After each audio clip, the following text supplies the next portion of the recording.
Ready when you are. Ready when you are. Everyone knows by now that Spurs tend to start slowly, but how did you plan for the fact you must have known they were going to improve? We knew they started slowly, that's why we thought, okay, let's get up 2-0 quick. And then we hope that we...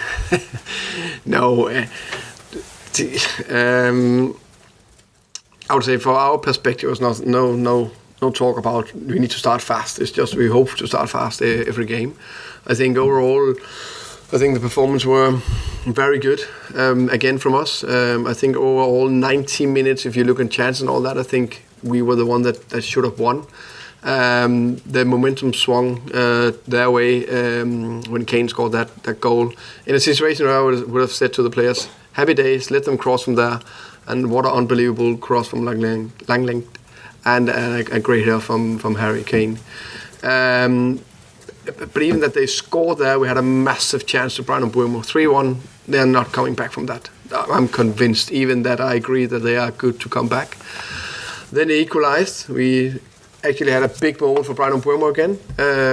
No penalty, I'm not talking about that, but a better touch. He's around Foster, and it'll be a goal, clear goal. And when they, in the last part of the game, they were more on top, putting more pressure, without me thinking, okay, they're gonna score. I felt that we defended quite well. So pleased with the performance, proud of the players. We're creating a fortress here. We're playing against Tottenham, fighting for top 4, player for player. They are better than us, but we have something special and a great team. And to be fair, some decent players as well.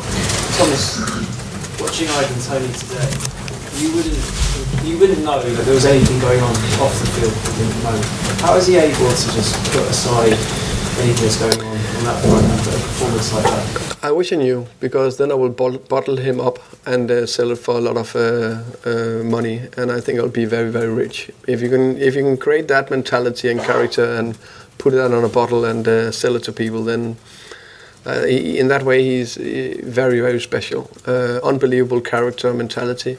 I would say character mentality is the ability to focus in the moment and stay focused on the task, the big drive to badly want to win, and his performance today, wow. He described not making the World Cup squad after the games as painful, that he sort of had to move on. And obviously, the last game he played, he'd already found out he wasn't in it, and then he scored twice at the Etihad. But again, he just seems to be using that as motivation to get better. Yeah, I think it's not only that he used as a motivation to get better. I think he got that natural inner drive where he constantly push himself and the teammates around him. So constantly want to achieve more, score more goals. Now he scored 11 goals this season in Premier League, which is extremely impressive. I don't know what the historical stats is for that when a relatively newly promoted team have a top scorer or striker that is scoring that amount of goals and constantly is a threat. So yeah, he's special. And on the other side, Harry Kane also had something to not prove, but obviously there's a big story around him after the World Cup. Did you get a sense he's always a danger man whenever he plays for, particularly today? Yeah, no. So I said we had 3 things that wanted to win the game. We had to stop Kane, we had to win the set piece battle, and we had to win the transition battle because we know how good and strong they are. The half transition turnovers. And I think actually in open play we stopped Kane more or less, also because he's always dropping down and providing assist or second assist. So before the game, if someone told me, you know what, if Langlais is crossing from there, then Kane will score, I said, nah, no chance. Not that I don't think he's a good header, don't get me wrong, but I think that was the situation that we could hopefully solve better. So I think actually we controlled him quite well. I know he hit the post as well. But impressive. He's a top player. Harry, top player. Like him a lot as a player. Thomas, I just want to start by saying congratulations on the new contract until 2027. And surely 3 points would have been the perfect way to celebrate. You're so close. Yeah, thank you. It would have been the perfect setup.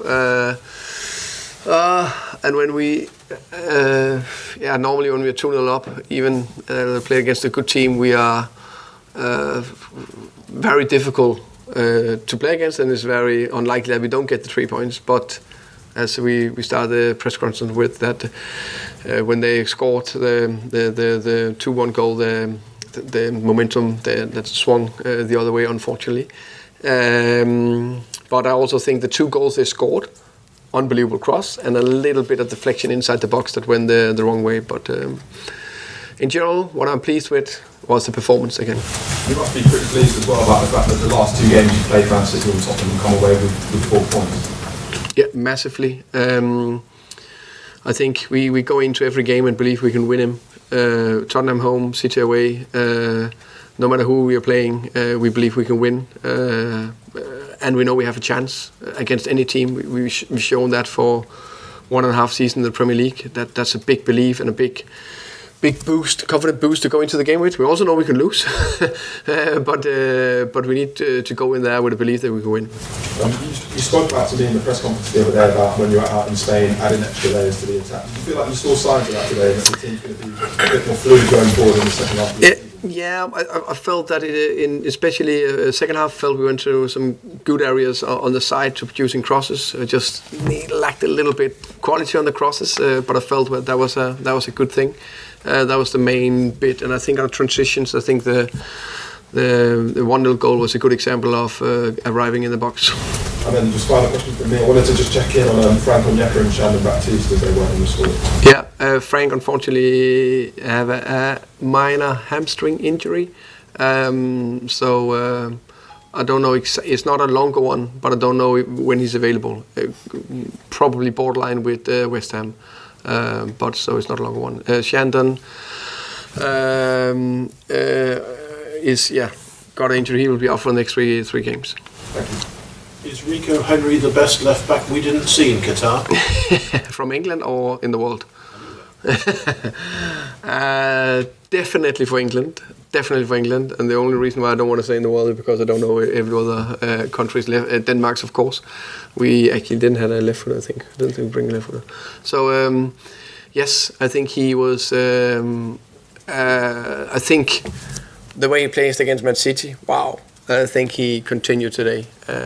Such a threat going forward, constantly running at the opponent's backline, arriving in behind, and his pressure and that play with that intensity. I really like that. So it's just a quick word from coming back after a month off for the World Cup. Does it feel strange just getting back into action after a break like this? No, I'm a little bit okay. It is what it is. We need to deal with it. I more see it like a mini pre-season. Then we go again, and because I've also experienced it in Denmark for 3 or 4 mini seasons, that we had this 3-4 weeks break, and then you go again. So for me, it's okay. Yeah. I think. But by the way, what a game to reopen the Premier League with! What a game! What a advert for Premier League. Okay, anything else? Yeah. I just want to ask you about Christian. Norgaard has obviously come back. Played about just under half an hour against Man City, but it seems like a great game so far and a great addition to the team. Yeah, Christian is so important for us. I don't know, I didn't count it, but we must be very high on interceptions again today. So we're winning second balls or getting in front, and then we always find a safe pass for the counter-attacks. And then he's crucial on set pieces. A good first contact that made an assist for the Toney goal, and then he's a leader. So a big thing, big player for us to have to get the team ticking. Okay, we'll leave it there. Thank you very much, everybody. Merry Christmas and Happy New Year. Don't see you.